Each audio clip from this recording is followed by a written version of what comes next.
Epic Gaming Night is sponsored by Analog Gamer. Check out analoggamer.com for epic board gaming apparel. Have you ever bought a board game when your spouse said no? Have you ever won a game on an insane dice roll? Have you ever killed a dragon using only chopsticks? Do you text your friends to distract them from your current moves? Can you finish off a pizza in between your second and third turn? Can you ride a panda across the plains of Dewey? Do you have what it takes to stop an evil wizard from destroying your village? Do you tell your friends to call you Dungeon Master? Can you muster the strength to play one more game after 2 a.m.? Can you be the chosen one all the way up to bedtime?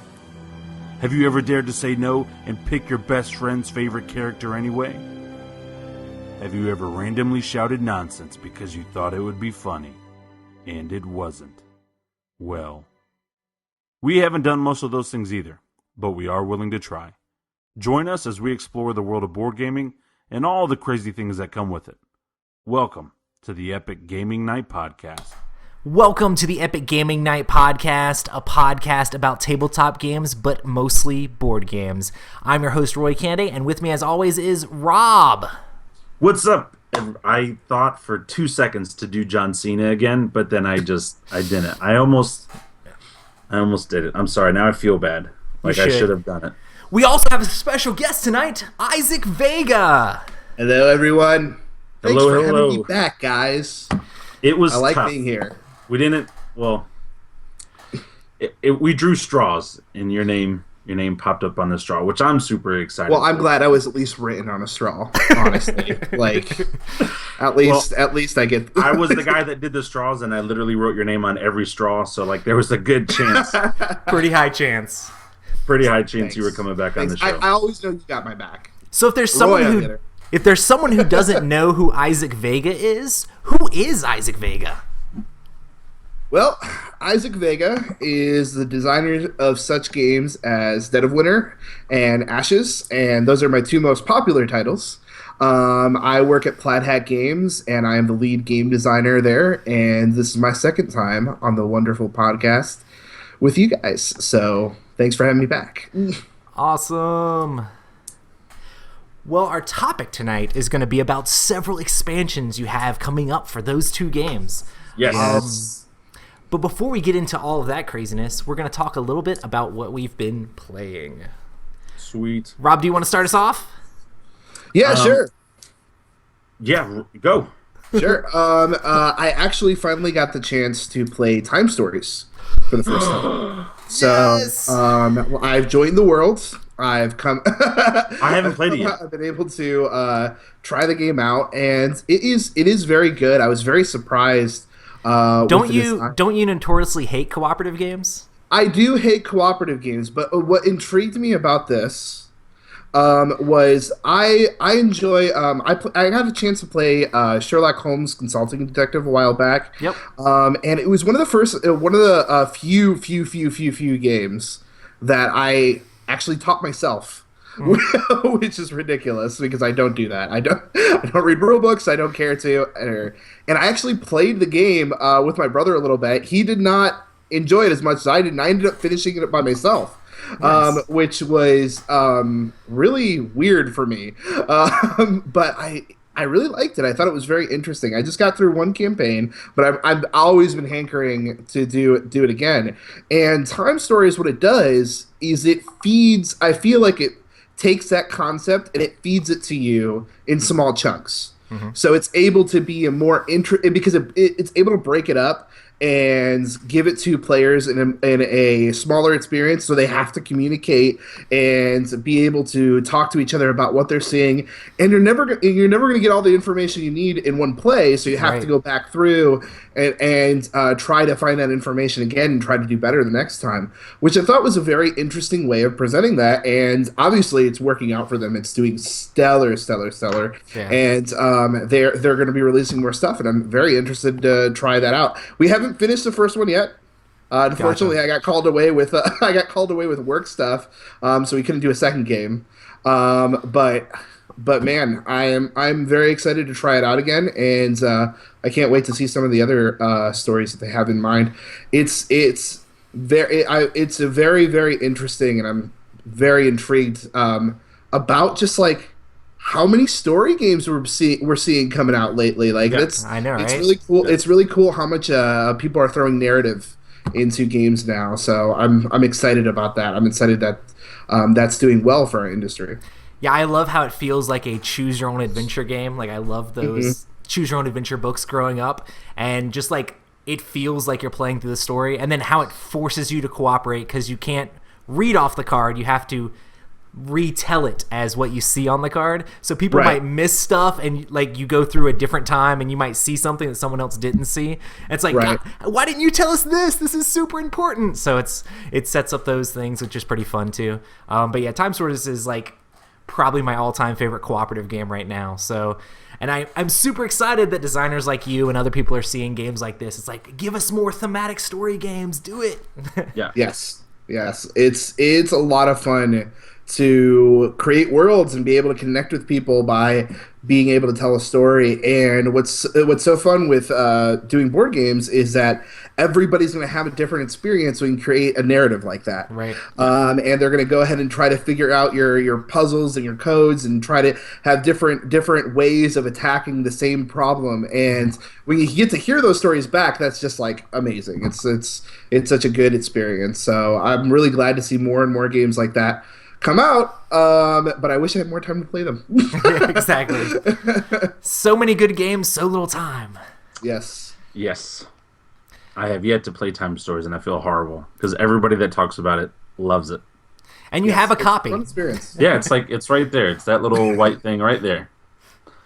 So it'll happen. Awesome, Rob. What'd you play? Well, Roy, you were there. We had a blast. Yeah. We played Galaxy Trucker, which I had never played Galaxy Trucker before, and I absolutely loved it. It was a lot of fun. First time ever playing that game, and what you do in Galaxy Trucker is you have 4 different rounds, and each round you are trying to construct a ship based out of junkyard parts. There's shields, there's lasers, there's engines, there's human compartments where you can carry more passengers. There's connectors, there's tubes, there's all this crazy stuff. But you have a timer, which the bravest person in your group playing has to turn over the timer to start the round. You have a timer, and as each round goes on, the timer gets longer and longer. And then usually it's 60-second increments up into the 4th round, so it's 4 60-second increments. And then what you're doing is you're trying to get through the galaxy. And every time you go through the galaxy, it gets a little bit harder. For example, the first, level 1 cards, level 2 cards, level 3 cards. It got stupid ridiculous at our level 3. Maybe it's not 4 rounds. Maybe it's 3 rounds. It is 3 rounds normally. It's 3 rounds? Okay. I just remember 4 different types of ships that you can construct. That's what I was thinking of, the 4. I had a lot of fun. Never, ever have I played a game like that before. What's crazy about Galaxy Trucker is as you're creating your ship, there's all these tiles that are in front of everybody in the middle of the table that are upside down. You can only use one hand. That was tough for me. I cheated. Not on purpose. It was just like naturally I went to go grab multiple tiles. So I had to think to like, all right, put my other hand under the table.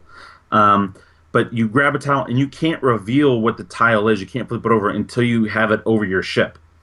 And so that was weird, grabbing stuff and then looking, and then if somebody reveals a tile that they don't like, they can put it back in the middle, face side up.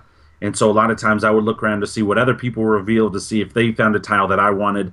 I made it all the way to the end. I was just about done, and then the slaver ship came and took all of my people, and I didn't.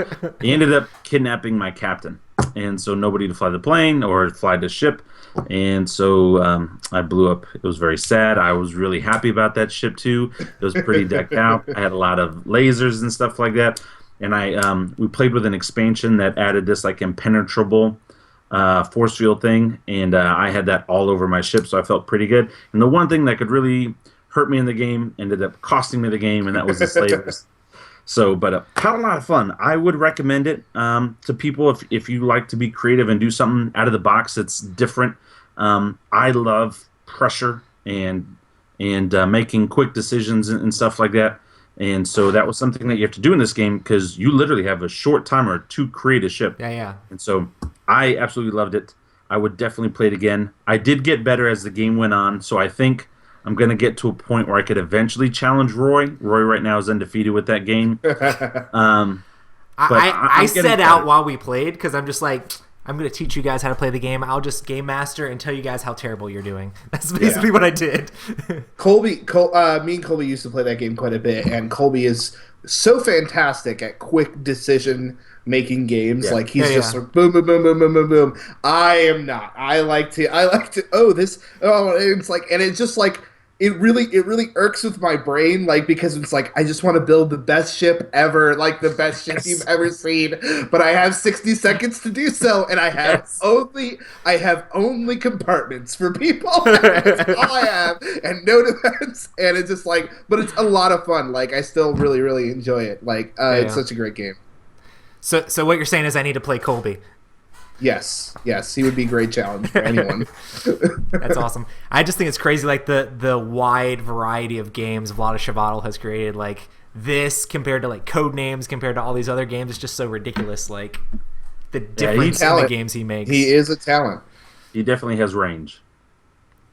So, but yeah, I love that game. It's real time is always fun. Certain people aren't such a big fan. Like if you're analysis paralysis prone, or like you like to think out all of your actions. In that game, you have to be like, I need this, I need that, I need this, I need that, and you're just throwing pieces all over your In that ship. game, I just accept that I'm not going to do well, and it's all about the fun of seeing if I can just make it, just irk it through, just one more card. You know what I mean? Bro, we flipped over this one card, and how many asteroids were on the card? Like 15? There were like seriously like 15 asteroids. I mean, they weren't all big asteroids, but it was just like asteroids. But they came from every direction. They didn't just do asteroid going down this way. They just did it horizontal. Okay, so you have a whole row of asteroids, and it's just every direction on the ship. I love it. I love it when my ship is just sad enough, so it just misses everything. It's like there's only one dude and an engine, and then that's it. Like, and it's just like well, nothing happened. That's awesome. That's not a bad idea. I actually thought about that too. It's always the best too when you have the person with like the beautiful ship, and like there's one place where it could hit them and mess them up, and the asteroid goes right to that one place and like makes their ship fall in half or some junk like that. The game's all about the chaos that happens. Yes. So that's all that I played. Besides that, I'm just doing a lot of writing, trying to get this thing ready for publishing. So that was me. Awesome. So after you left, Rob, we played a tile-laying game called Dracon, which is a game where you're basically sort of like a light dungeon crawl, where you're all adventurers that are trying to get 10 gold, because Dracon, the dragon that owns the lair, has said if you can collect 10 of her gold, then she'll let you escape, and all the rest of the players will be mercilessly devoured. So you're going around this dungeon placing tiles, and on your turn you have 4 tiles in your hand. You can either place a tile, or you can move one space along the arrows. And there's different tiles that do all sorts of different stuff that can teleport you around the board, or rotate tiles, or actually give you gold. And basically whenever you step on these tiles, they trigger certain actions, and you're trying to step on the ones that give you gold or steal gold from other players. It's very much a take that tile laying game. Super light, super not super long, but it's made by Tom Jolly, and Fantasy Flight just redid it and like upped the graphic design. But it's a fun short little tile laying game with a lot of, oh my gosh, he's winning, let's do this stuff to mess him up, and okay, now he's winning, oh no, we gotta do this. Lots of take that and silly light fun, just to casually, sort of like a beer and pretzel-ish type game. Is it take that like Munchkin Take That? It's more like, oh, he has a bunch of gold, he's about to do this, let me do this to steal a gold from him, or do this so that way he can't walk onto the gold thing, because there's like these magic harps you can play, and they have to go to the harp instead of going the direction they wanted to go. So there's a lot of stuff you can do to screw over the other players. Okay. So it's all this, you're also like trying to set up an engine in the little with the tiles, so that you can just kind of like walk around in a circle and get gold. So you're trying to set up your little engine, but then people are like playing things to destroy your tiles, or they're trying to go over there and run over there with you so they can get in on all the gold tiles you're laying down. So it's super interesting. It's not that like heavy or something to be taken that seriously, but I like it a lot as a fun, light little game. And the best thing about I think it's the 3rd edition that I have. It's a super old game. But the best thing about it is that the ink that they used on the tiles smells terrible. It smells really, really bad. So whenever I bring play as fast as possible. Yeah, so yeah, this is the best thing about the game. Whenever I bring the game out, I'm like, hey, we're gonna play Dracon. Smell the tiles, do it. They smell like vomit. And it was funny because when Fantasy Flight announced the new edition, their comments on all the pictures where they were posting, hey, we got a new edition, they're like, if it doesn't have the vomit smell, I don't want it. It was pretty funny. Because like that whole edition, I guess, was known for smelling terrible, which is just super funny. If you go and look at the comments on Board Game Geek, people talk about how, oh, this is a fun game, but it smells terrible. It's just a weird thing that the game smells bad. That's funny. Like, it reminds me, we were thinking of releasing one of our games, like one of the games that we were going to release just have like these wooden cubes, so we were thinking like, there are different like spices or something like that, so let's release a smell on that. And I was like, no. Do you know how many people feel about smell? Yeah. like some smells are awesome for some people and some smells are terrible for other people. It's just gonna ruin everybody's experience. We're not doing that. Hey Isaac, I'm taking show notes. What was that game name again that you just said? The game name? We aren't releasing it anymore. I don't know if Caravan? Which game? Crap. Oh my gosh. Yeah. Yes. Did you just? Yeah. Okay. Well, it's already been announced. Things. It's already been announced. It doesn't matter. No one's in it. No one's gonna know that I spilled. And there's no evidence of it. And Emerson's going to be coming on the show in a few weeks as well, so we're going to talk about Caravan awesome. then. So awesome. Tell him about how we almost ruined his game. I was just thinking about cubes, plaid hat. It just made sense. Perfect. Yeah. But yeah, awesome. But yeah, everybody never believes me when I'm like, oh yeah, the game smells terrible. They're like, oh, no, wait. And then they're like, it smells really bad. Yeah, you're right. But it's super fun. Awesome, guys. Well, I guess that's what we've been playing, so we can go ahead and get into the meat of it. Yes. So our first topic, we are going to be talking about the new Dead of Winter expansion, The Long Night. So, Isaac, can you tell us anything about The Long Night? Well, The Long Night was a process that almost murdered me. Oh man, this entire week we've been getting the files ready. So many little edits and things finishing up. My playtesters are the most amazing, wonderful, sweet, dedicated human beings in the world. Thank you, thank you, thank you. Because without you guys, like, there would have been no way that this game would have gone out today to the printer. And I am so grateful for them. It has a lot of stuff, guys. A lot of stuff. Awesome. Well, yeah, it's its own standalone, right? It's its own standalone expansion. It's been almost a year and a half since Dead of Winter, the original, came out, and we wanted to do something bigger. And now that we're with F2Z, they also wanted something, showy, awesome, cool. So we decided to do a standalone expansion, and that means we gotta bring our A game, right? Mm-hmm. So it's all new characters, all new crossroad cards. There's more locations added. There's new modules added. There's new crisis cards. Pretty much everything that comes in the original game, there's new stuff for it. So you can mix that alone. You can mix into your old game and have a good time. Oh man, we have 20 more characters to play with. Oh, we have more crossroad cards to play with. Oh, we have more crisis cards. Awesome, awesome, awesome stuff. But the things that I'm really excited about are the new modules that we added into the game, which really up and enhance the theme of the experience. It really gives you more opportunities to kind of be part of that world. Some of the things that you can that are required in the new gameplay are different little tokens that we started adding in there. Your helpless can become unruly. Oh, So no. they start creating more. They become more problematic for the colony, which is what everybody wanted. They're to help already us, problematic. right?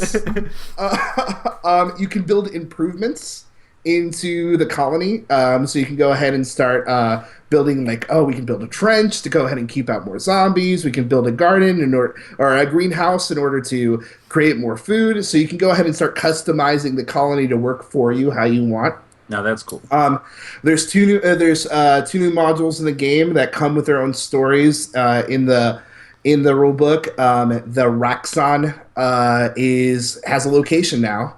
I don't know if you guys know anything about little hints of Raxon that have been out on the internet and in Spectre Ops. Yeah, exactly. Yeah. And Yeah. this big pharmaceutical company that's been in the background for a while, and they're coming full circle, and they come with some horrific other zombies to boots. So there's a lot of interesting new interactions because of that. Okay. And there's also others. There's these bandits that come into the gameplay and start taking things from different locations. You're not the only people in town, and they create problems too. And of course, with all the new interactions and crossword cards and things like that, there's lots of fun to be had because of that. So, really, really proud of this expansion, and I can't wait till people start playing with it. So, the main question is, when can I play the Beast from Spectre Ops? Right. I was about to ask that. Is there any type of tie over between Raxon, I'm about to say, there's a Spectre Ops ton of characters? years difference in that storyline, isn't there? Yes, there is a lot of years of difference in that storyline, but you guys can Sparky see the Beast, He mutates. right? After years and years and years, how amazing would that be if Sparky became the Beast? If an expansion for Spectre Ops, the Beast now had a little cape on his back. Come on. Sparky would not work for Raxon. He would work for Ark. Come on. Bro, Sparky gets a certain dart shot into him, and Sparky goes to sleep and wakes up a beast. He won't have a choice. Why isn't Emerson on the podcast? No, I'm just I want to see the stories people come up. That would be so amazing. All right, so there is no crossover between those two worlds now. We just know that they are connected, right? They are connected. Right now there's still a giant gap in time between those two worlds. Nice. Okay. Now I'm thinking about what's the geographical location of one to the other. And Yeah, is it in the same city? Because, for example, my city, you live in Dallas. There's more than one grocery store, more than one police station, more than one hospital. So is it like a big city? Is there anything else that you can let us know? I think it's interesting because when we were playing Dead of Winter the other day, we had, this is a little bit of Dead of Winter spoiler, but the game's been out forever now. We had the Crossroads card where basically China drops some goods down on us, and it's like the Chinese are okay or whatever, and we're just like, what does that even mean? So now it is the same city. We didn't want to, because the games are mixable, we didn't want things to be so separated. The stories and the characters are interchangeable between the first and second game. So nice. You're going to see these characters come in with other characters and all that kind of stuff go together. So them being in a different completely different location wouldn't really make sense. Gotcha. Okay, can you customize your own game where you use some locations from one and the other with the totally same colony can. pack? The rulebook describes ways in which different suggested ways that we have modules for, but there's also suggestions in there, and it's like, hey, you have these cards from this location, and you have these cards from the new location. You can customize them how you want for your own personal game group. Go ahead and play around. Go ahead and play around and do different interesting things. You could go ahead and as someone for the night, okay, I'm going to customize this location with all this stuff and customize this location like this and this and this, and then invite all your friends over to come and play. They have no idea what's going on. Those things. And you can even personalize which secret objectives everybody's getting. I really wanted it to be a sandbox for people to start experimenting and doing some cool stuff with, and so it can go ahead and start laying the foundation for some things we have ideas for in the future. That's awesome. I love when board games are like super modular and you can take things in and put things out. One of my favorite games is Twilight Imperium, and like it just has tons of mods where you can put all sorts of different things in. I think when expansions do that, where it's like, hey, this is an expansion, we have a whole bunch of different things you can add to the game. You can leave some out, you can add some in, and it just makes the game even more replayable. Because it's like, well, we didn't play this mod last time, let's do this time. So that's exactly what we created. That's exactly what we wanted to create, so people could go ahead and have that experience of like, okay, I like this module, I don't necessarily like this one, I like this new objective, I don't really want to play with this one. Have fun your way and experience, but you can experience all of it too if you want. Okay, but with you saying that, here's a question. You just made a comment about create your objective this way and modify it that way. One of the things that I love about Dead of Winter is the Diet Coke win, where I helped everyone win the main objective, yay, but I did not barricade up the colony and have 4 things of fire. When you're saying create my own objective, is that something that I need to choose before the game starts? And is that secret to myself where not everyone else knows my other secret objective? And then with that modification, how does that change up the betrayer aspect of the game as well? Because that's also, I love that. Love the betrayer aspect. Now, there aren't specific rules in there for that specific scenario. There are crossword cards that give you that scenario, though. Okay. That allow you to kind of have that choice and change things up throughout your secret objectives. Oh, so it's triggered. Yeah. Okay, good. Because I think that is such a great piece. Like, not that it was broke or not that it needs to be fixed. And Grant, you guys are amazing. You do a fantastic job. Whatever you come up with, I'm gonna buy, and it's going to and there's even stuff out there that people have already been playing with, where you can go ahead and just draw 2 secret objectives and choose which one you want to go ahead and attempt. You know, that is already part of what people are doing. Like, there's so much. Honestly, there's so many modifications out for Dead of Winter that we couldn't have put it all on this, but that might be something that happens down the line. What? There is a piece of fan content that was brought over for Dead of Winter. this new one. So that is awesome. Yeah. Well, so and more fan content might be something to do. I'm also thinking about doing a web page on our website dedicated to showcasing some of that stuff. And that's really cool. Yeah, that's really cool. Anything we can know about? Well, 2 questions. One, anything new with the betrayer aspect? Can the betrayer become a good guy? Can he go to church and repent and become a good guy? And then come to Jesus meeting, right? I pray with you. Like, come on. Anyway, second, is there a character that you could kind of tell us about that you're really excited? Like, is there another Felicia Day beast that's coming out? Because she's a freaking 2/2 with like a 58 leadership. I mean, she's beast mode. So is there any character you can kind of, or just what's your favorite character from the new set? Oh my gosh, there's so many good ones. That is really hard. Yeah, this set, because we focused on 20 characters this time around, we could go ahead and really think them through. Really, since it's a smaller cast, we could really think about their dynamic and how they work together. And I feel like we really kind of thought more about their backstory. Nice. This time around than we did in the original. Like, in the original, it's like, well, we got to have a mayor. you know what I mean? Yeah. But this one, it's like we're it's not just their occupation that it's not necessarily their occupation that defines these characters. It's more about what character did we want to put in, and where does their lifestyle and things come into play, and how can that create interesting stories and crossroad triggers and interesting things that are coming into play. So we really thought more about that before the characters were even created. So I'm really excited about this cast. The promo is actually going to be someone kind of famous as well. Oh, snap. In the board game community, Rich Sommer. Nice. Yeah. That's awesome. So that's really fun for us, and his art is BA. It's pretty awesome. So you guys will the pre-order is probably going to go up in about a month or 2. Mm-hmm. So you guys will be seeing some cool stuff start trickling out, and images and things like that start going up on the internet very, very soon. I think we were talking a little bit about before the show the character that has the Ashes logo on his hat. About there should be a Crossroads card that's like, hey, to figure this out, you have to have a side game of Ashes, and whoever is the winner gets a game inside of a game.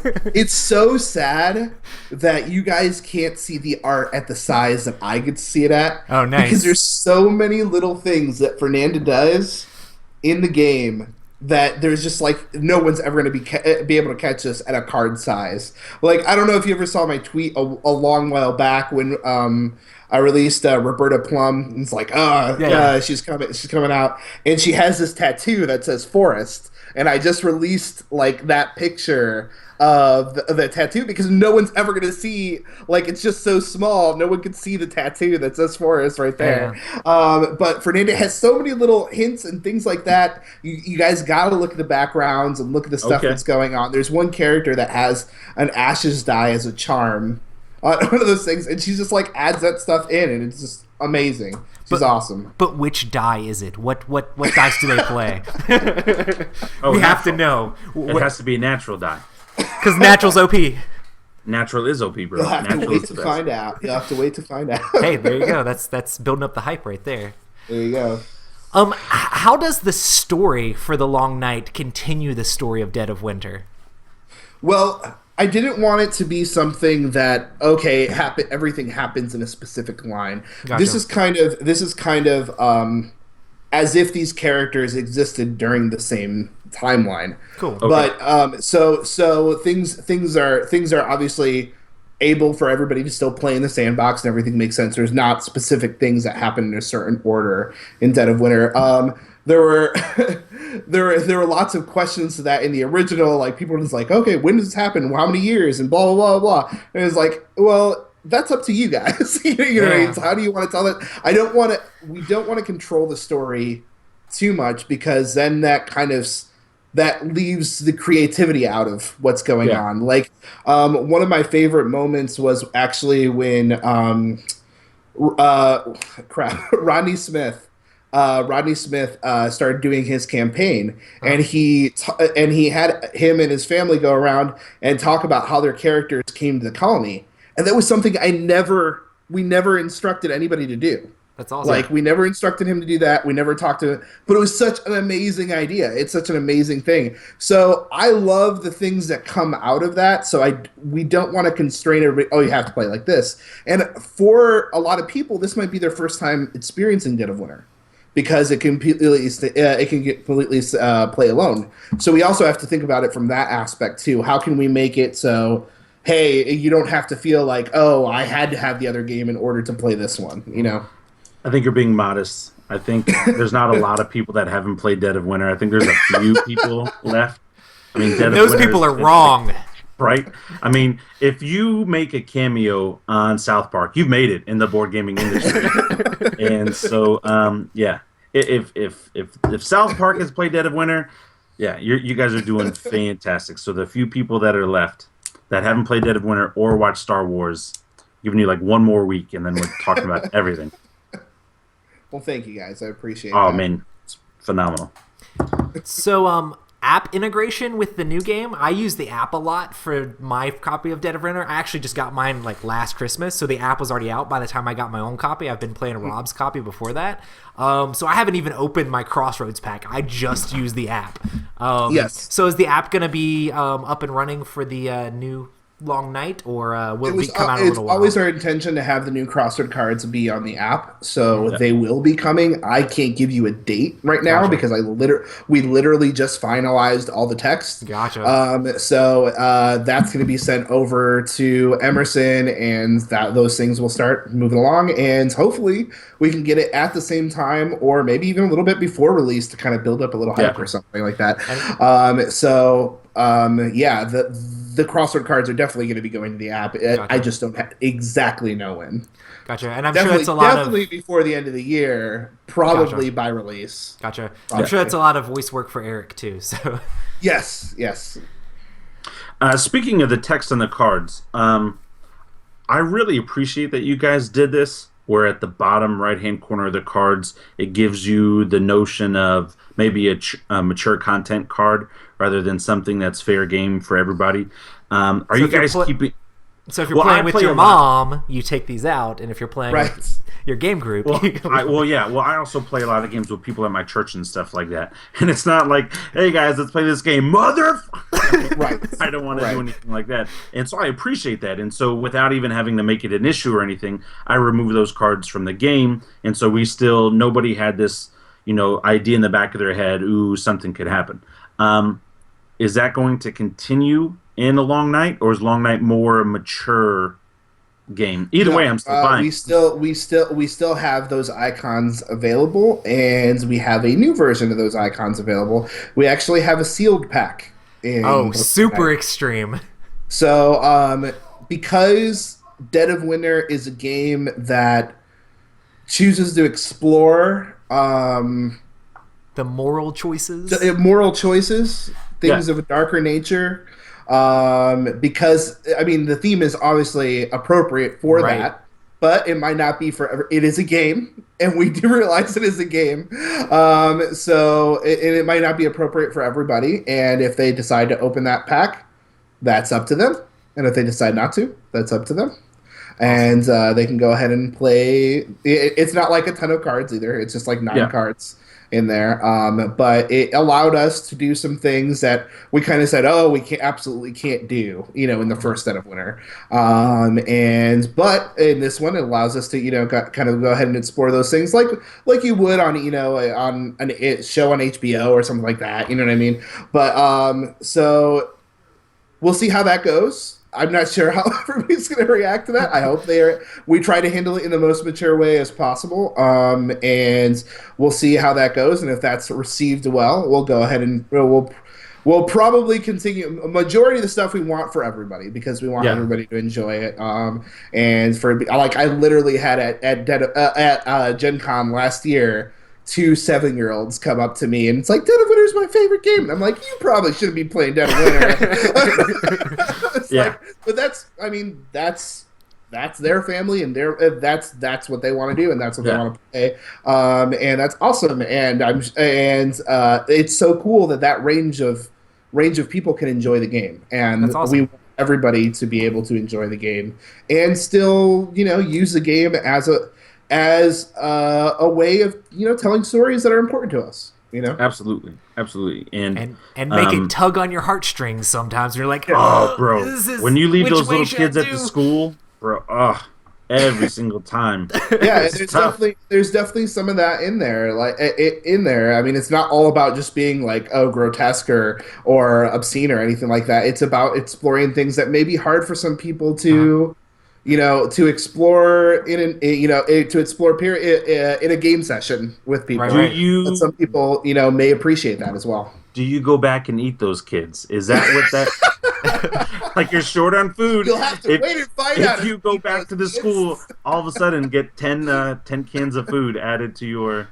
No, anyway, I appreciate it. I enjoy the whole aspect of the game. The mature content doesn't bother me. I'm able to look past it. But again, I played with younger teenagers and stuff like that, and other people that I know it could offend. And some people just make their game, and it's their art, and it is how it is. And you guys are definitely artists, and you do that. I'm just saying I appreciate the thought that goes into the idea of, let's not just throw this on everybody. Let's give them a choice. If you want to experience it, fantastic.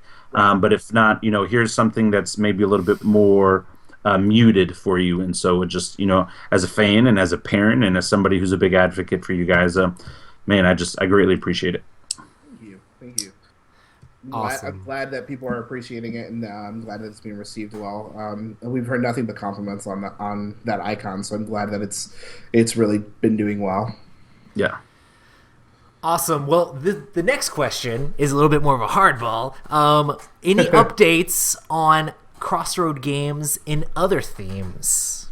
Because I know you had talked about this in the past. Last time I talked about my struggles, definitely. Well, honestly, since then, since Gen Con, and since the merger, or not the merger, but the purchase, it feels more like a merger. Ever since then, I've been really concentrating a lot on making sure that Dead of Winter: The Long Night is perfect, and as well as Ashes expansions, as you know. So my time has been pretty much given to that and to other aspects of the business that require my attention, since I'm also the art director. Things like Seafall and things that are coming out as well have also required my attention. So I've been doing all of that. And literally this week is my first opportunity to start breathing. Nice. And doing some other stuff. So I have two other Crossroads games that I'm currently in the works and thinking about and moving forward, but everything is more like this is all new. Right. This is all like this is 2017 stuff. This is not 2016. So everyone focus on The Long Night and Yes. coming soon or coming in the future. Yes. Nice. So I'm very excited about those projects. I'm excited. Like I feel like with The Long Night, it was an opportunity for me to really refine the ideas of what makes a Crossroad game and refine the sandbox that can be, and figure out exactly what people appreciate about that and how we can go ahead and start implementing that into other gameplay aspects, and trying to figure out how to make things simpler. Like because there's opportunities now to go ahead and think about design in a new way, because you got to remember Dead of Winter is my mind like 3-4 years Right. 4 years ago, and the development on top of that. So I'm like thinking about all the mistakes that I made and things that I can fix and things like that. Yeah. So that's that entire process was refinement, and I'm really excited about where I am now and starting another game from scratch. Yeah. And well, not from scratch. There's definitely some things I've already done in the others, but taking it from that mindset. Yeah. Yeah, because The Long Night is basically your first expansion that you've made. You've made a bunch of other games, but this is the first time you've gone and worked on a game you already made. Right? Yeah. Well, besides Ashes, which both are going to be released around the same time. So both of those. But Ashes is more, you make another deck. You know what I mean? It's not thinking about different modules and how that's going to affect things that are already in the game. It's how do I create more of this, more content for the same system? Yeah. This allows me to, how do I take what's in the system, go outside the box, come back in the box, make the box better, and all that kind of stuff. So it's definitely there. It's two different ways of thinking. Awesome. Okay. Awesome. Well, I guess we can go ahead and switch gears here completely and talk about the brand new Ashes expansions. Yes. So, can you tell us a little bit about the Ashes expansions? These are actually coming out sooner than The Long Night. So, yes, in April.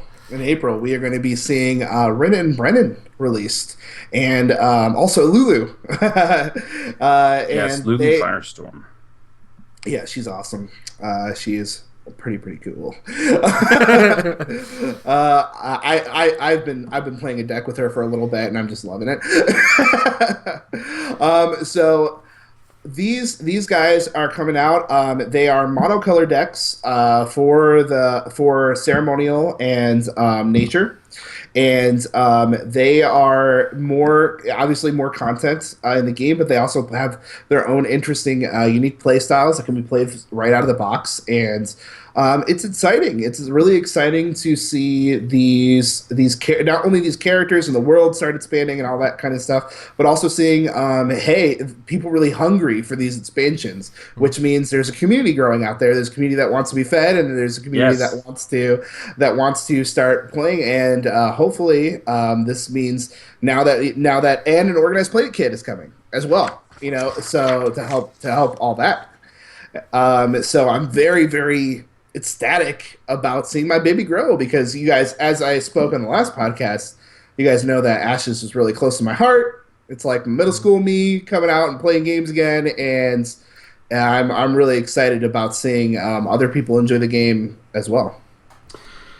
Well, speaking of last time we talked to you about Ashes, not saying that all of the credit goes to us, but you were on our show when Ashes comes out, and now other podcasts, there's whole podcasts just about the game.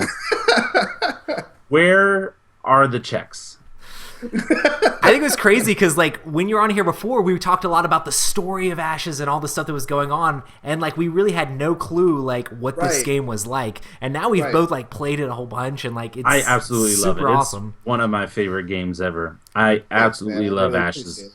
In fact, Roy, because we have to do new content on our show, but like for almost 2 months, my game of the week every week, I played Ashes. What'd you do? I played Ashes. At a certain point, you have to like put down the band hammer. You're like, hey, this is going to become an Ashes podcast, and since you're the only one with a copy of Ashes, Rob, I need to get one. But like, so I absolutely love Ashes. I'm so excited. I won't go into it too much, but I was able to play test with the Frostdale Giants and some of that stuff. I'm excited to see some of the final changes that are coming. But man, I am so excited. So I will be quiet, but please keep talking Ashes stuff because I want to soak it all in. You don't be quiet. You be loud. So a lot of people out there talking about Ashes and playing. He got a little bit quieter after because I got the Ashes thing for Christmas as well, and we talked about it a little bit after I got that. But after I smashed him a couple times, he. Whoa. Okay, here's the thing. The guys who do actually the main action podcast, really nice guys. When they first started playing Ashes, I played one of them, not Christian Pratt, but I think his son or something. I played him online in Skype, and I destroyed him. It was like really bad. So I was like, bro, I'm good at Ashes. Like, don't even talk to me. They're good. They've all destroyed me, all three of them. First time they played against me, and I was trying. You're like, I made this game. I can't go easy. Like, I have to. Good. I mean, luckily, because my lead playtester Bob is so good at Ashes, I've already been used to losing horribly multiple times. You just tap Bob in. You're like, Bob, go get him for me. It's like, but what's nice about that is, it tickles every time I sit down to play the game and someone destroys me. I'm like, I made a good game. That was a really good move. I never even thought about that. Well, at least you're not like, nerf that really deck. Cool combo you did right there. That deck is awesome. How did you build that deck? You're like, wait till the next expansion. This is going to wreck that. That's how Roy beat me, because for a month and a half, I talked about no Phoenixborn could beat me except for Mayoni. I hate Mayoni. I don't even want to remember her name. That's why I can't say it. But anytime I played with my Aerodel deck, I would crush people. It was really, really bad. And the only guy that was able to beat me was this guy I played online. His name is Shia, and he now does a tutorial. He has a own tabletop simulator channel just for Ashes games where you can actually go on and pay him money to play the game. That's how freaking awesome this game is. Well, that's the only deck that's been able to beat mine. And so, of course, I talk about it on the show. I hate this girl, yada, yada. What's the first thing Roy does? He plays I don't know what you're talking about. To the card. Exactly. Because I was like, this, and this, and it does this, and I hate it. And so, hey, Rob, let's play Ashes. I have this deck I threw together. Sure. And it's that deck. My favorite part is you're like, okay, well, you did that. Now this is my deck that beats that deck, and then I beat you again. So it was okay. Yeah, but that was bad dice rolling. What I love hearing, my favorite thing in the world to hear is Damona's broken, Mayoni's broken, Aradel's broken. They're all broken. Is broken, and for so many different people, and it's just like this strategy's broken. That's my favorite thing to hear when so many people are conflicted on that, because it means that I did things at least modestly right. Well, I want to say Mayoni is broken. I really love Aerodel, and back when I played Magic, I was a mono red aggro in your face, go, and that's what I love about Aerodel, because that Battlefield of 8 is just so stupid. I just love it. That battle just, whoom, here you go. But then her snakes literally eat all of my people, and it's you so are not gonna like. Brennan is gonna destroy you, my friend. no, see, that's why I'm excited. Brennan, I'm taking notes. Yeah. Okay. No. I knew about this because again, playtesting. Right. And so I'm excited for the Frostdale Giants because and some other stuff that are happening. Because I think I'll be okay. I may switch from Airedale. Too, and that's what's awesome. And Lulu does an amazing job too. Like I'm so excited to see more cards in the market. And the next set is pretty much done out of playtesting as well. Leo and Victoria and Auric. I just got a phone call today from Bob, my lead playtester, and he's telling me no changes this week, which means everything's good. Yeah, that's awesome. And that means we're done. That means we're almost done. So I'm leaving them in playtesting for honestly another 2 weeks because I have the time and might as well. I'm excited to have Art start work on those, and those will be released at Gen Con. They're so much fun too. Can you pre-order those? So these expansion boxes, what all exactly comes in one of the expansion boxes for these? Number one, you can pre-order those, and two, you can go to our website. You can go to our website and see the pre-order out for Renan and Brennan right now because they're up on pre-order. And it's they are they're tuck boxes, not necessarily as small as the Summoner Wars ones. They're kind of more of the nicer magic-y deck, cool looking boxes. But essentially, it's a nice thing to hold cards and display it pretty. But you get the full deck, so you're going to get a deck that you can play right out of the box. And that every deck that I create for Ashes comes with a Phoenixborn and 10 unique cards, and then that might also have some corresponding conjuration cards that those cards work with. And then it's 3 copies of each of those cards, and then boom, deck ready to play. So each of those sets comes with that. Brennan has a little bit less cards because he doesn't have as many conjurations as Rin. Because he has more allies and he's awesome with them and he can bring them back to life. So you have that, and then if you pre-order, you can get one. With each box that you pre-order, you can get one promo, which you can get both Lulu and Demona. If you haven't gotten Demona yet, you can go ahead and pre-order them.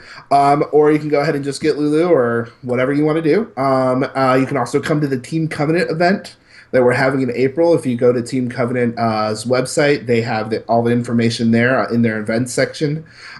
Please come because it's going to be awesome, and you're going to get some really cool swag. And Fernanda Suarez is also going to be there signing stuff and doing art, and she's sweetest person in the world. So if you guys want a chance to meet her, she's great.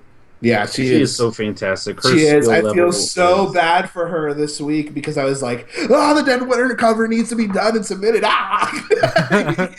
It's like, so we need to get that into production, and she's like, done. Draw. Amazing. But so I'm giving her some time off right now to go ahead and rest. Poor thing. But then back to work right into Leo and Victoria. Draw me some more Phoenixborn. Yes, which I'm hoping to release some videos of her actually. That's awesome. Creating these characters. So we're gonna see if that's something people are interested in.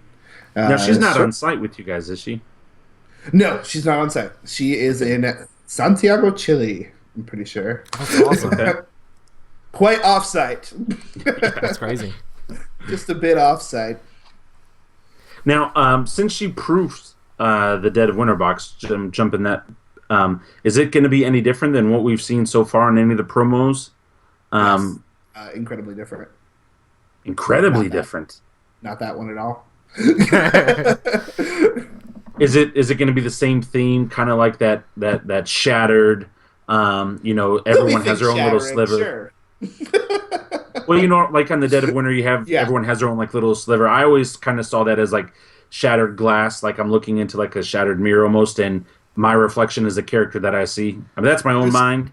And so, is it going to go with that, or is it going to be something completely different?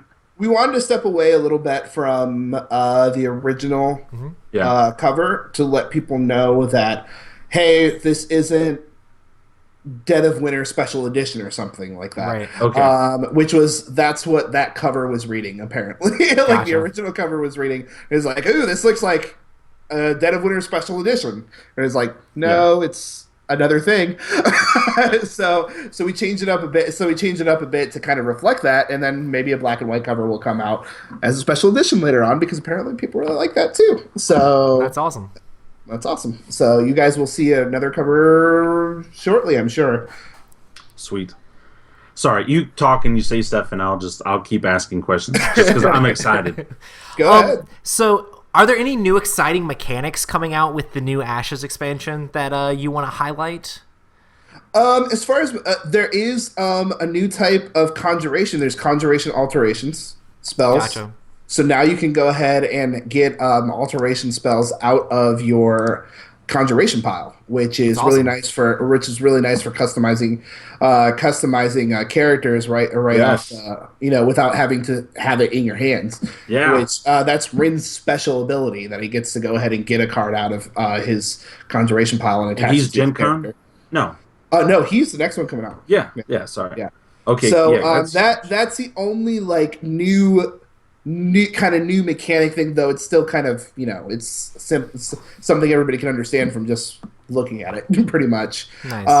As far as everything else, it's just more content. The game is really early right now as far as mechanics wise, so we don't want to play around with expanding how things work so much.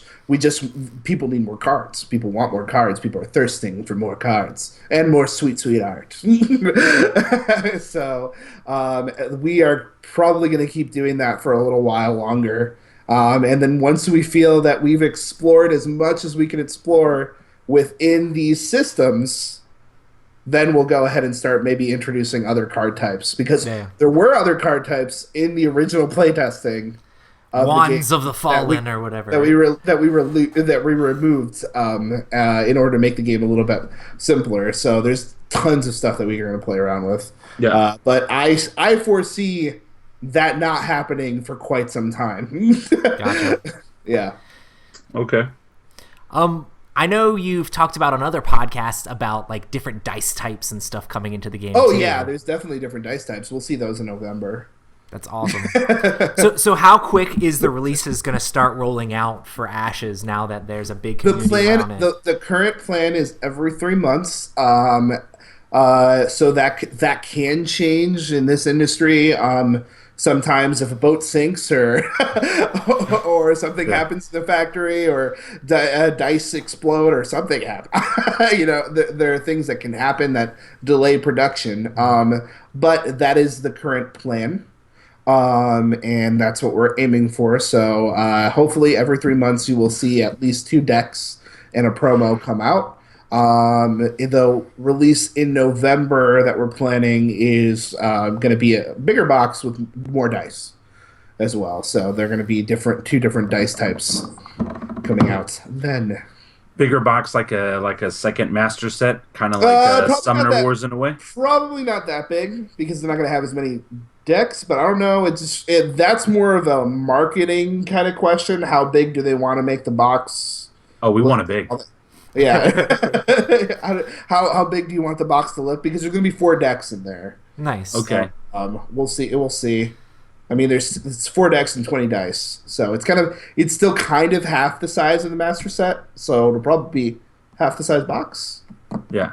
But I don't know. I haven't thought about how the box will look yet. First, I'm trying to figure out what's in the box first. That's awesome. So how do these expansions progress the story of Ashes as it goes along? Oh man, the story. Well, I don't know if any of you guys have heard my interview on the lore interview. Listen to the whole thing. You did? Yes. Awesome. So I'm working on the story, and each character kind of expands its story a little bit. Ashes is a world I really enjoy, and as you probably heard in that podcast, this is my first time to really create something that people haven't heard about before. Like, I mean, Ashes is a new world. Mm-hmm. It's not like Dead of Winter is a world you understand. So, you know what I mean? It's like we get zombies, and it's definitely parodying a lot of things you've seen in zombie lore. And City of Remnants was, it was a new world, it was a new place, but I didn't get to explore it as much because it wasn't as successful of a game. And I was new. I wasn't I didn't know what I was doing.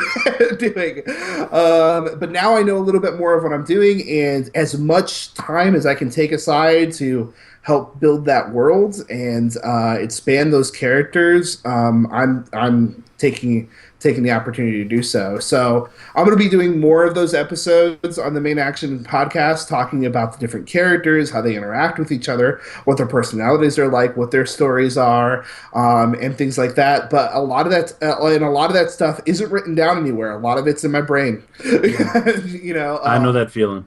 And those things, but it's fun to talk about it, and it's fun to get that out there. I'm also hoping to get an interactive map up on the website at some point, where people can go ahead and see. You see all these Phoenixborns are from different places, and you're like, well, what does that even mean? So I want to go ahead and have that map of the Ashes world, so people can see. Okay, this is where Goran Rock is, and this is where you can find Rustwatch, and that's where this Phoenixborn is from, and you can go ahead and see the different areas and things that are there, and pretty much my big opportunity to kind of really, really build a full world and play around with that. Yeah. That it's not perfect, but it's something that, it's obviously something that is inspiring me, and I'm really excited about these characters, and I think they're interesting and unique new additions to the hobby, and I really like to continue doing that, and Brendan and Brendan are no different as the other characters that are coming out, so... That is awesome. Yes. So tell us a little bit about the tournaments and organized play you guys are trying to set up for Ashes. Yeah. So the organized play kits, we're going to be releasing a video about that very shortly, previewing what's in there. Awesome. But I can go ahead and say what's in there. We have 8 copies of an alternate art, Miss Spirit. Nice. In there, we have alt art Brennan and alt art Rin in there as well for the tournament winners, and a new sexy Matt that's going in there as well for the winners. And we also have 8 copies of Demona and 8 copies of Lulu for anybody who decided to go ahead and purchase Ashes from another venue but still wants to be able to play with those characters at the tournament and things like that. They can go ahead and get that from their local stores now. So that's what's coming in the organized play kit, as well as rules for people can go ahead and set up their own events. So I'm really trying to encourage people in my own area. I actually am hosting a tournament this weekend on Saturday in Dallas at the Plaid Hat office. And I'm going to keep trying to do events like that in the area to try to kind of facilitate and grow a community in this area, and see how we can go ahead and start spreading that to other areas as well. Yeah. And obviously the tournament kit is going to help local stores bring people in and play too. So hopefully that content is something that is intriguing for people and it makes them want to have their own events. Stores can inquire about getting those at distributors. So if you guys are interested in hosting events, what you guys can do is go to your local stores, let them know, hey, I want an Ashes event. They have an organized play kit that's coming out. It's going to be the same time period as Brennan's release, so April 21st is when they'll be on the market and available for distributors to purchase, or for retailers to purchase. And people can go ahead and inquire that in the local stores. But also, if you have a college group or your student council is interested in hosting a Ashes event at your university or high school, you can also reach out to me at Isaac at Plaid Hat Games, and we can go ahead and get you guys hooked up with organized play kits for purchase if you guys are interested as well. Awesome. What if you just wanted to buy your own organized play kit? Is that possible? Organized play kits, their intention is to help facilitate a community. Right. And in order to do that, the tradition has been to limit them to purchase at official retailers, so they can help the retailers have a reason for people to come into their store, that they're allowing you guys to use the space. So that helps people to come into the stores, support the community, build up the community. A lot of stores don't want to host things for new games, because if they're not seeing support from the companies that are creating those games, they're like, well, we only have room for Magic because Magic's what's bringing in the money, you know. Yeah. So giving stores an incentive to host these events. Hey, here's an awesome product that you can bring people in. You can host this event. They're going to want to buy for these products. They're going to go ahead and want to purchase more product because you're hosting events like this, and they'll bring in more people. Is very attractive for that. So that's why they're not necessarily sold to individuals. That's not necessarily always the case. If you have a situation where, like, hey, I want to host an event at my local bar or something like that, and the closest game store is like 2 hours away. You can go ahead and reach out to me, Isaac at Plaid Hat Games, and we might be able to work something out based on different situations. We're still trying to figure this all out. This is the first time our company has ever done an organized play type game. F2Z has a little bit of experience with it with Pandemic, but they also haven't ever done a card game like this. Gotcha. So this is the first time we're moving along. So we're trying to follow the model that's already been out there. And what has been out there is offer these kits to stores, and I really wanted to push for it to be available to colleges and high schools if they're interested. So that's why I asked for that permission, because that's not normally something that happens either. So if you know someone that's in education and you want to do an event at those locations, have them reach out to me. We're gonna go ahead and try to do it as support as many different types of events that want to be hosted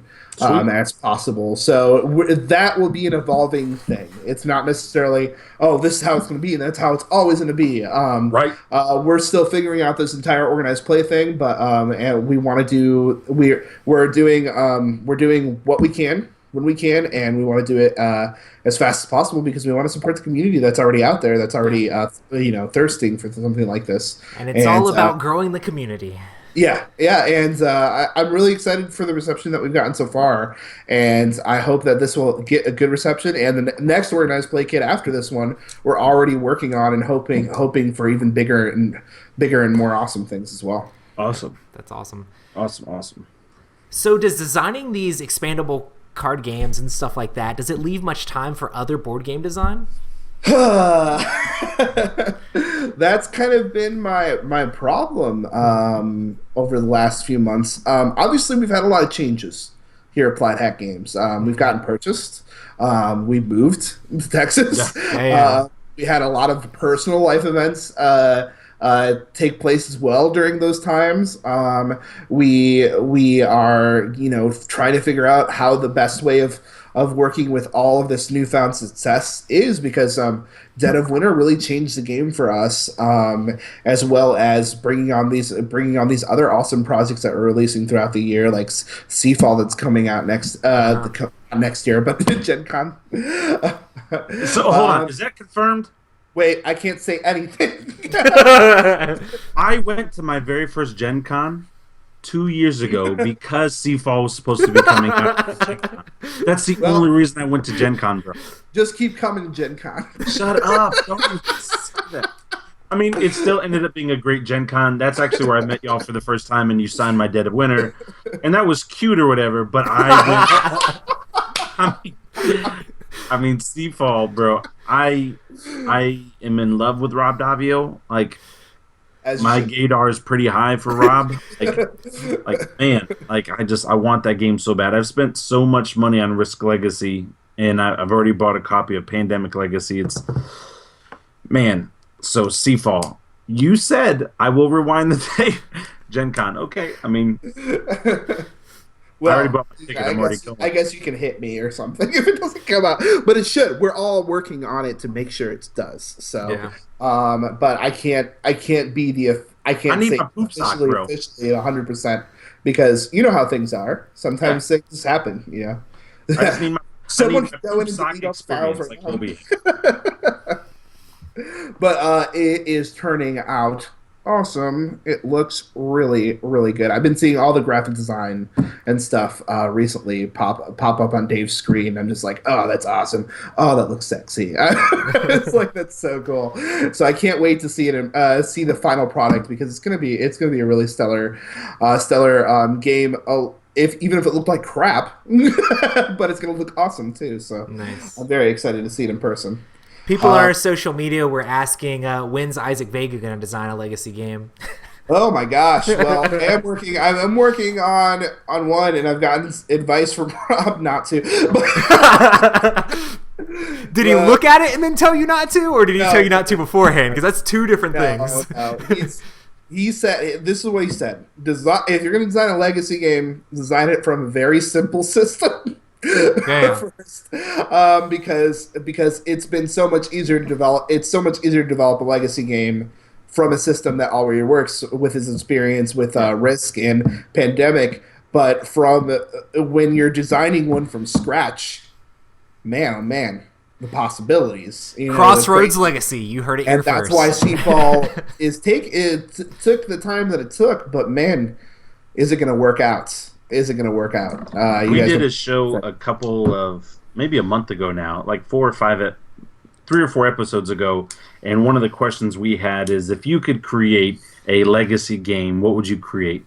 And I thought about this for a long time, even before that question even came up on the show. But my whole spin was Dead of Winter as a legacy game, growing with characters, adding characters, and with the new expansion. If somebody dies, they're dead. They're dead until you would have multiple characters die every game, though. I know. You'd be like, oh, let me put this sticker special ability. Oh, now he's dead. Man, let me put this sticker on it. Now he's dead. You probably would have really liked to be in on the Skype conversation I had earlier today.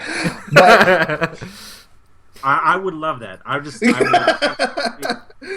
Yes, to be on the conversation, but that as a legacy game, because the game already, Dead of Winter, is so raw, and it makes you make such tough decisions where last time we played, I wasn't going to help Roy. Whether he was a traitor or not, I had to commit my own stuff. I had to do my own things. And so it already puts me against him. But now the fact that I may never get this person back, and in this decision that we didn't help the kids get the food or bring them back from the school, now the kids grow up to be like these crazy people and they come do crazy stuff. Like, that idea just blows my mind. It would be such an amazing legacy game. I'm letting you know I would pre-order 5 copies off the top.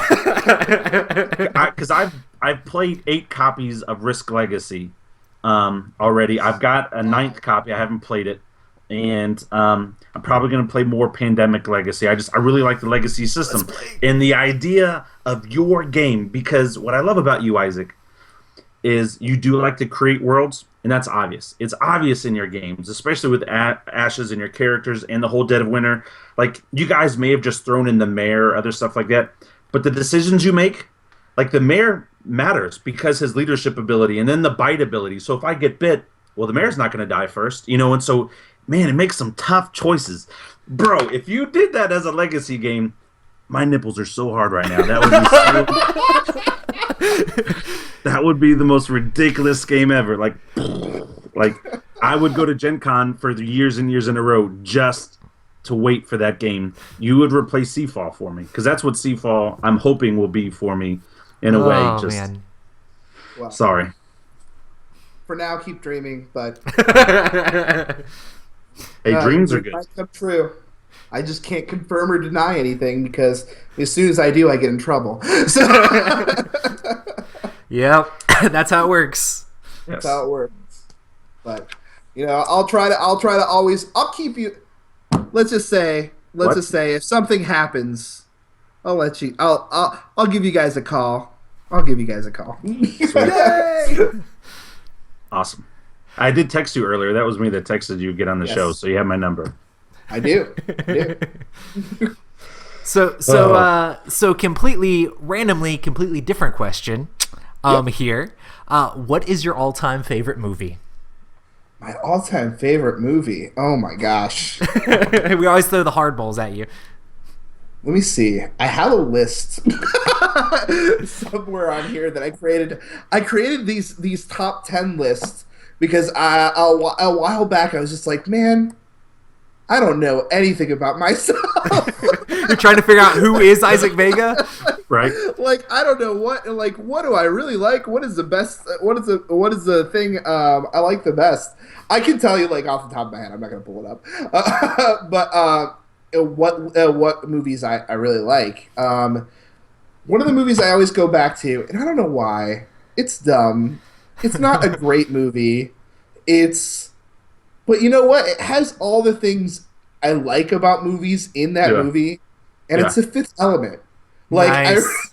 I always. It's not a bad movie. You know, it's like I know, but Cool, it's just like cool, my also man. not, there's so much stuff in it that wouldn't be considered. Oh, this is fantastic cinema. Like Yeah. because I'm kind of like I like creating stories. I'm not a writer. I'm probably never going to be a writer or director or anything like that. But I consider myself a storyteller with the tools that I have. I like telling a story. And it's not necessarily the most wonderful or seal proof or perfect movie, but you know what? It's funny. Yeah. It has action. I'm never bored. And there's just all this cool like it has that corny kind of sense of humor that I like, but it's still kind of cool, and I don't know. I really like that movie. Jurassic Park is another movie that I'm just like I remember the feeling of watching that for the first time. Like it's just and every time I see it, it's just like, man, like the wonder of the possibility of like, whoa, dinosaurs. You know what I mean? Yeah, It's yeah. just like it's real like because I watched that when I was a kid and like thinking about like, oh, it's like these people made it real, and now I know that those dinosaurs never looked like that. But still, I want to believe they did. I want to believe they did, and it's a fun movie. And so I really liked I liked watching the new Jurassic Park. Was not amazing or anything, but it was fun. Yeah. It kind of gave you that a little feeling again. Like they're doing a good job with those, bringing back the nostalgia feeling in Hollywood now. Right now, I don't know if it's just because the age we are, where it's the right, where now they're starting to pander to our generation instead of our parents' generation. But it's cool, just like how the new Star Wars movie is awesome. If there was anything recent I had to name, the Mad Max movie was done amazingly. It's like That was so cool. When it comes like when to the art, the art director and me and the aesthetic, movie was gorgeous. The movie was gorgeously done. Like if you want to do that type of story, that type of those type of characters, they did it perfectly. Oh yeah, perfect. And I have to give it to that director. He did an amazing job. I love how the Everybody main on that character team- had less lines than the supporting character. Yes.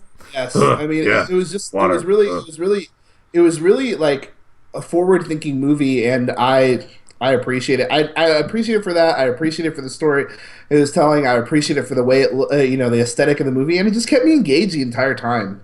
And that is a good movie for me. For me personally, if I'm not daydreaming during it, that means I'm engaged, and that means it's a good movie. Because I tend to go off into my own brain. Isaac might have a touch of the ADD. Yeah, just touch. Yeah. It's all for good. I need it.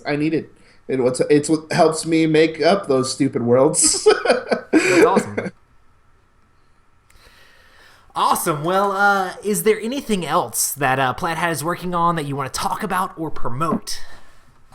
Well, I'm really excited about the Team Covenant event.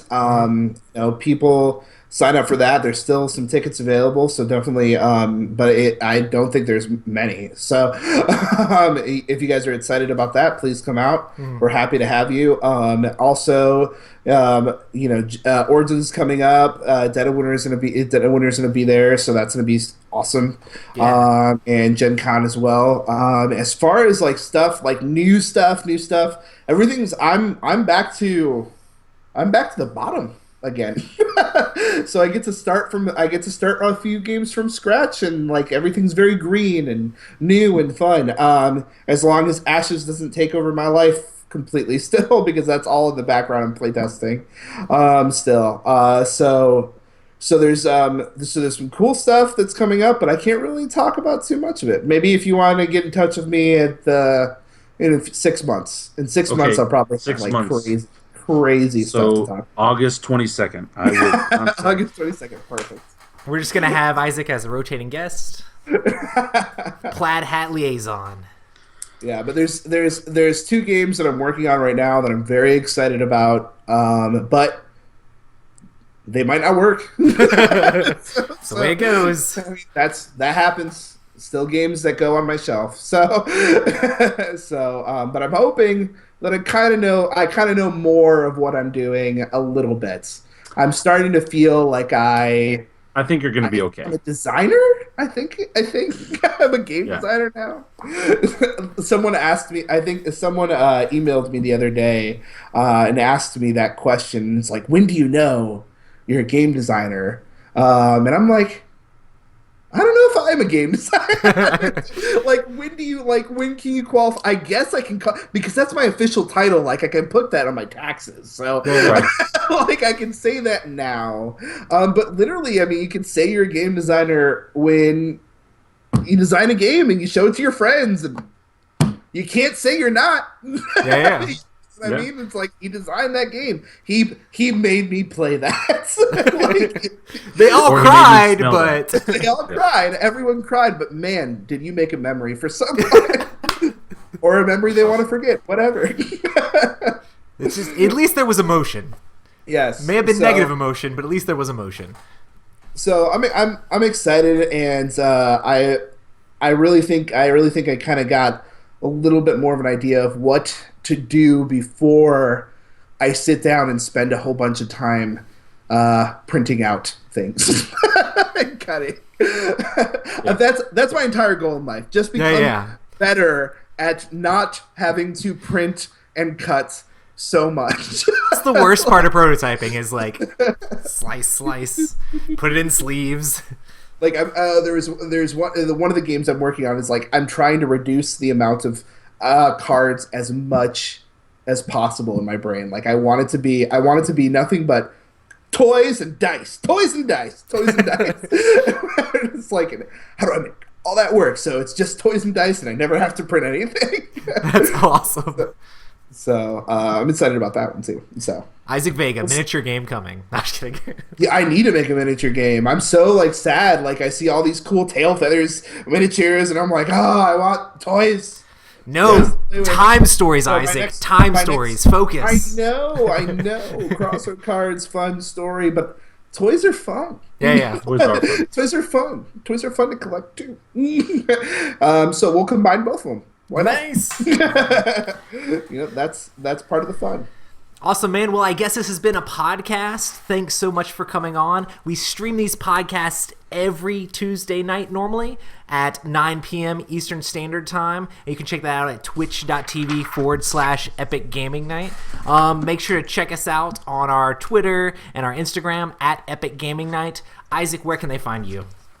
You can find me at Isaac's Ashes on Twitter. You can also email me, Isaac@plaidhatgames.com. If you're ever interested in any of our products or any of the pre-orders that we have up, they're at plaidhatgames.com. So definitely check that out. We're doing a lot of effort to try to make our website more of a hub, have lots of cool content coming out, lots of interaction with our customers, and seeing how we can go ahead and make that a place where people can form a community and have a good time. So keep coming to our website and let me know. Get in touch. plaidhatgames.com. Awesome, guys. Well, thanks so much for coming on the stream, Isaac. Yes, thank you so much. For having me. Absolute It's a pleasure. Love you guys. Okie dokie. Hey, who's a better hugger, me or Roy? Because we did both hug you last year. I'm sorry, but... Yeah, go ahead. Come on. Start with an R? Oh, I believe it starts with R. I don't know. I'll have to do Oh, it Roy again and Rob, this Roy Gen and Con. Rob. I think I'll have to R.O. do it again this Gen Con. Oh, bro, I will hug. We'll have to test it. Test it. Test it. I'll do it twice. I got Oh, those. man. I got those big bear arms. Cool. Okay. Well, we're in post show now, so We are in post show. Okay, I have a question. we're currently still on stream, so Okay. I can tell the people by on Twitch if you want to go to just Skype chat. Thanks everybody for checking us out on Twitch. Make sure I'll to save follow my us question there, Yeah. and we'll see you guys next time. Bye. Bye. Peace.